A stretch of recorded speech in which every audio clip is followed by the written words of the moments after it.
আজকের গল্পটা আমাদের মনে দাগ কাটবে ইনশাল্লাহ। এই গল্প আমাদের আল্লাহর দিকে আরো বেশি ফিরিয়ে আনবে, চিন্তায় ডুবাবে। এই গল্পের বর্ণনাকারী হলেন একজন সৌদিয়ান শেখ, যিনি নিজ হাতে একজন মুসলিম মৃত ভাইকে গোসল দিয়েছিলেন। তিনি বললেন, আমি নিজ চোখে যা দেখেছি, যে ব্যক্তি আমার সামনে ছিলেন, এই গল্প তারই বাস্তবতা। আমি অন্য কারো মুখে এই গল্প শুনিনি, আমি নিজে দেখেছি, আমি নিজেই এ কথা বলছি। এই গল্প শুধু একটি ঘটনা নয়, এটি এমন এক জীবন্ত বার্তা যা আমাদের কাঁদায়, ভাবায় আর আমাদের আমল ঠিক করতে বাধ্য করে।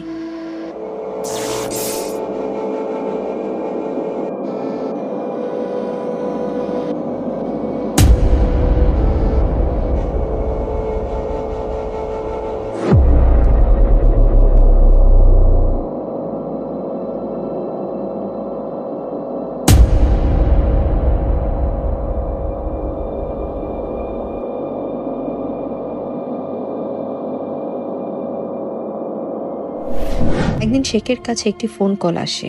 ফোনের ওপাশে একদল মানুষ অনুরোধ করলো শেখকে, শেখ, আপনি কি অনুগ্রহ করে আমাদের একজন ভাইয়ের জানাজার গোসল দিতে আসবেন? তিনি কয়েকজন সাথী নিয়ে রওনা দিলেন। দীর্ঘ পথ পাড়ি দিয়ে পৌঁছালেন মৃত ব্যক্তির বাসস্থানে। শেখ বললেন, আমি যে মৃত মানুষটিকে দেখলাম, তিনি ছিলেন একজন সুদানি ভাই, সৌদি আরবে কাজ করতেন। তার সমস্ত দেহ মাথা থেকে পা পর্যন্ত রক্তে ভেজা ছিল, ধুলো আর বালুতে মাখা, আর কাচের সূক্ষ্ম টুকরো গাঁথা ছিল তার শরীরে।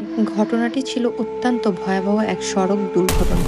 সম্ভবত রাস্তা থেকে ছিটকে পড়ে গিয়েছিলেন, একাধিকবার গড়াগড়ি খেয়েছিলেন রাস্তায়, ফলে তার শরীরে জমে গিয়েছিল ধুলো, বালি এবং রক্ত।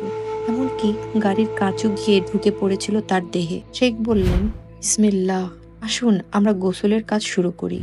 তারা সিদর মিশ্রিত পানি দ্বারা গোসল দিলেন। সিদর, এটি হচ্ছে লোটাস পাতার গুঁড়ো, যা খুবই সুগন্ধযুক্ত।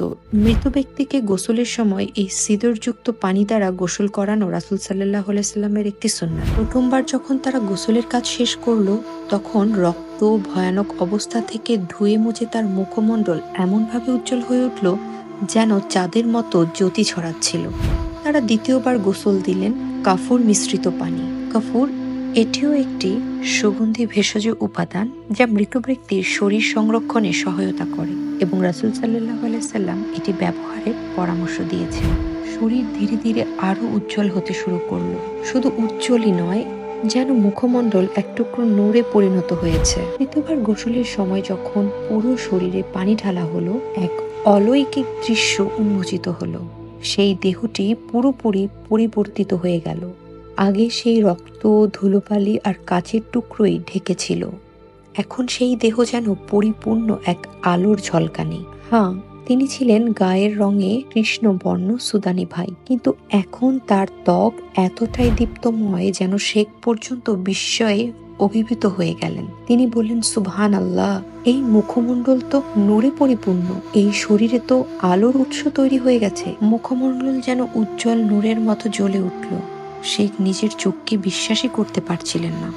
মৃত্যুর পরে এই বদল দেখে তিনি চারপাশে থাকা ভাইদের জিজ্ঞাসা করলেন, আচ্ছা, এ কি সেই মুখমণ্ডল যা আমরা গোসলের আগ মুহূর্তে দেখেছিলাম? তারা বলল, না, সে তো পুরোপুরি বদলে গেছে। সুবহানাল্লাহ। এরপর কাফনের সময় মুখটি খোলা রাখা হলো, যাতে পরিবারের অন্য সদস্যরা শেষবারের মতো মুখটি দেখার সুযোগ পান। শেখ দরজাটি খুললেন এবং পরিবারের সবাইকে ভেতরে ডাকলেন। বললেন, আসুন, প্রিয়জনকে শেষবারের মতো চুমু দিন, এটি কিন্তু একটি সুন্নাহ। যখন তারা প্রবেশ করলো, শেখ আবারও জিজ্ঞাসা করলেন, এই কি সেই মুখ? সবাই এক বাক্যে বলে উঠল, না, এ তো আলোর মতো জ্বলছে। সুবহানাল্লাহ। একজন ভাই এসে কান্নায় ভেঙে পড়লেন, কিন্তু এই কান্না ছিল অন্যরকম, বুক ফাটা কান্না, ভীষণ আবেগময়। শেখ তাকে সান্ত্বনা দিয়ে বললেন, সবর করো ভাই, তার জন্য দোয়া করো। সেই ভাইটি বললেন, শেখ, সে আমার ভাইয়ের চেয়েও বেশি কিছু ছিল, তার নাম ছিল ইসাম। আমি আপনাকে ইসাম সম্পর্কে কিছু বলতে চাই। শেখ বললেন, হ্যাঁ বলো, ইসাম সম্পর্কে কি বলবে? ভাই বললেন, ইসাম ছিলেন একজন সাধারণ কর্মচারী, একটি কোম্পানিতে ছোট একটি পদে কাজ করতেন সৌদি আরবে। তিনি আরো বললেন, তার অফিস ছিল একেবারে উপর তলায়, আর আমাদের মুসল্লা নামাজের স্থান ছিল নিচের তলায়।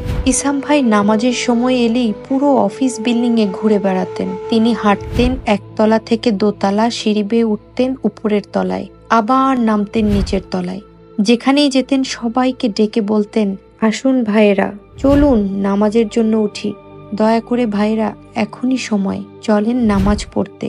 তিনি শুধু নিজের জন্যই নামাজ পড়তে যেতেন না, প্রতিটি ফ্লোরে ঢুকে প্রতিটি অফিস কক্ষে গিয়ে একজনের পর একজনকে ডাক দিতেন, ইয়া শাবাব চলুন, এখন নামাজের সময়, ভাইয়েরা উঠুন, নামাজ পড়তে হবে, কাজ পরে করবেন ইনশাআল্লাহ।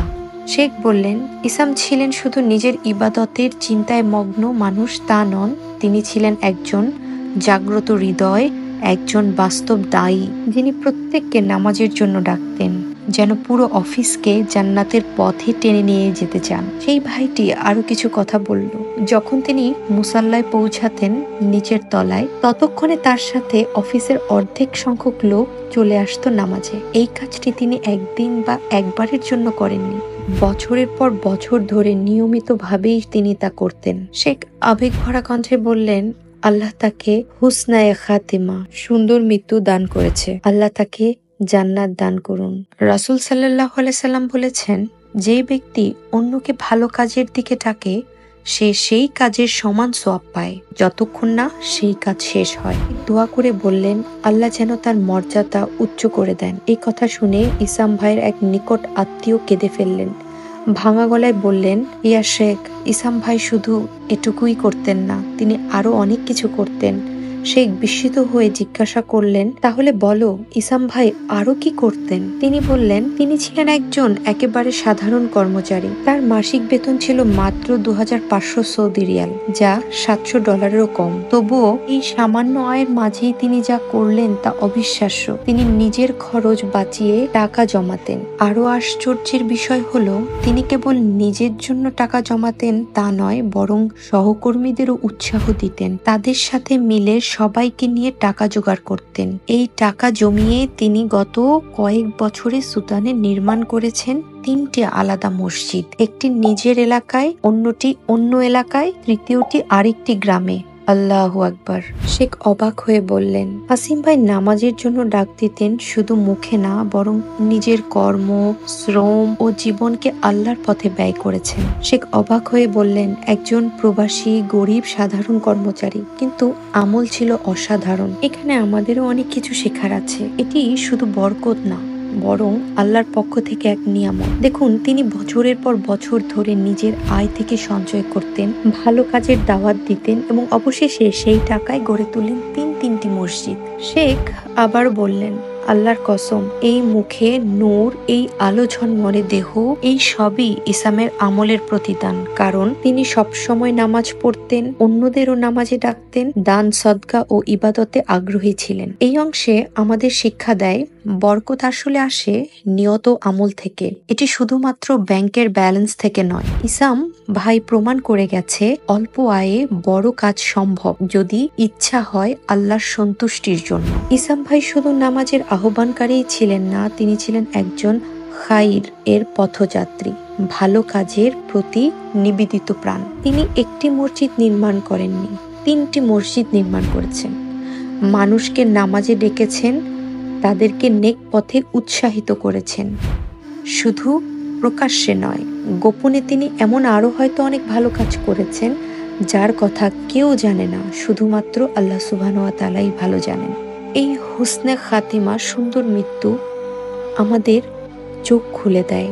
এটা আমাদের বলে, আমরা দুনিয়ার জন্য নয়, আখিরাতের জন্য কাজ করি। আমাদের উচিত নেক আমলে নিজেকে ব্যস্ত রাখা, যতটুকু সম্ভব আল্লাহর নৈকট্য হওয়ার চেষ্টা করা। আল্লাহ সুবহানাহু ওয়া তাআলা কোরআন মাজিদে বলেন, তোমরা তোমাদের রবের পক্ষ থেকে ক্ষমা ও জান্নাতের দিকে দৌড়াও। আল্লাহ সুবহানাহু ওয়া তাআলা বলেন, তোমরা ভালো কাজে প্রতিযোগিতা করো। আমরা যেন এমনভাবে জীবন কাটাই যাতে আমাদের মৃত্যু হয় সিজদায়, মুখে হাসি, শরীরে সুবাস এবং আখিরাতের পথে আলোর ঝলকানি নিয়ে। এই ভাইটি ছিলেন প্রবাসী, নিঃসঙ্গ, সাধারণ কর্মচারী, কিন্তু তার হৃদয় ছিল আল্লাহর পথে উৎসর্গিত। এটি আমাদের জন্য বার্তা, আমাদের হাতে যতটুকু আছে সেটাই যথেষ্ট, যদি আমরা তা আল্লাহর পথে ব্যয় করি। আল্লাহ যেন আমাদের সবাইকে এই ভাইয়ের মতো নেক আমলে জীবন কাটানোর তৌফিক দান করেন এবং হুসনে খাতিমার সাথে জান্নাতে পৌঁছে দেন। আমিন ইয়া রাব্বিল আলামিন।